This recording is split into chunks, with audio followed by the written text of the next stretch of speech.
Somebody said something about Pfizer recently, but I can't say much because I've been warned. I'm a naughty schoolboy who did something I shouldn't have in class, so I think you'll understand that I have to tread carefully here. But one thing I will do is show you how Pfizer reacted.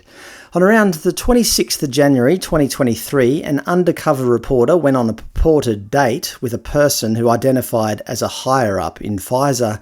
In a bid to impress his date, the Pfizer employee flapped his gums a bit too much and spilled a few too many beans.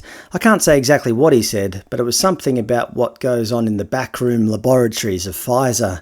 Most media outlets said nothing of this meeting and happily ignored it. Social media platforms simply blocked the video stating that it violated their terms of service due to misinformation. However, despite these accusations and media blackout, guess who responded to this video? Pfizer. You can find this response on their website. Pfizer responds to research claims dated 27th of January 2023. I can actually read some of this out to you because Pfizer are considered an official and authoritative source. Here are some of the best bits. Allegations have recently been made related to gain-of-function and directed evolution research at Pfizer, and the company would like to set the record straight. In the ongoing development of the Pfizer-BioNTech COVID-19 vaccine, Pfizer has not conducted gain-of-function or directed evolution research. Most of this work is conducted using computer simulations or mutations of the main protease, a non-infectious part of the virus. In a limited number of cases, when a full virus does not contain any known gain-of-function mutations, such virus may be engineered to enable the assessment of antiviral activity in cells.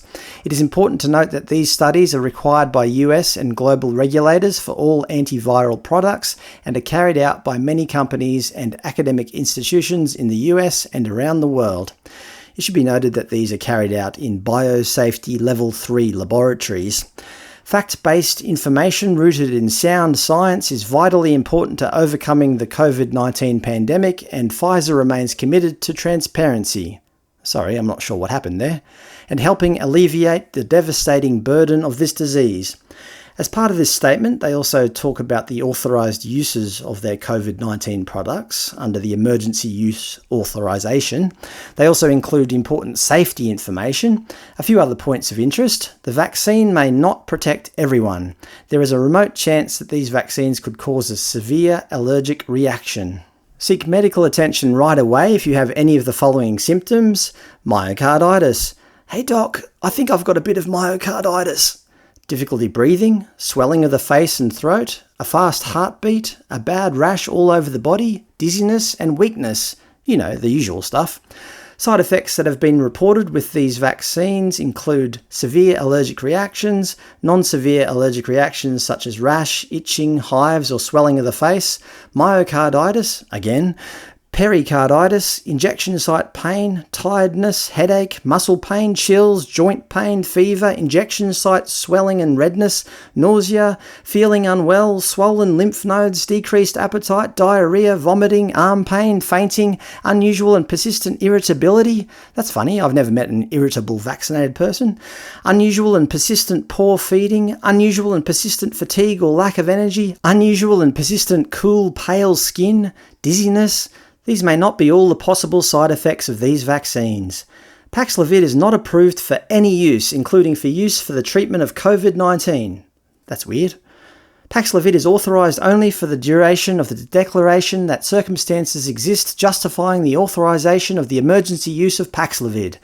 There are limited clinical data available for Paxlovid. Serious and unexpected adverse events may occur that have not been previously reported with Paxlovid use.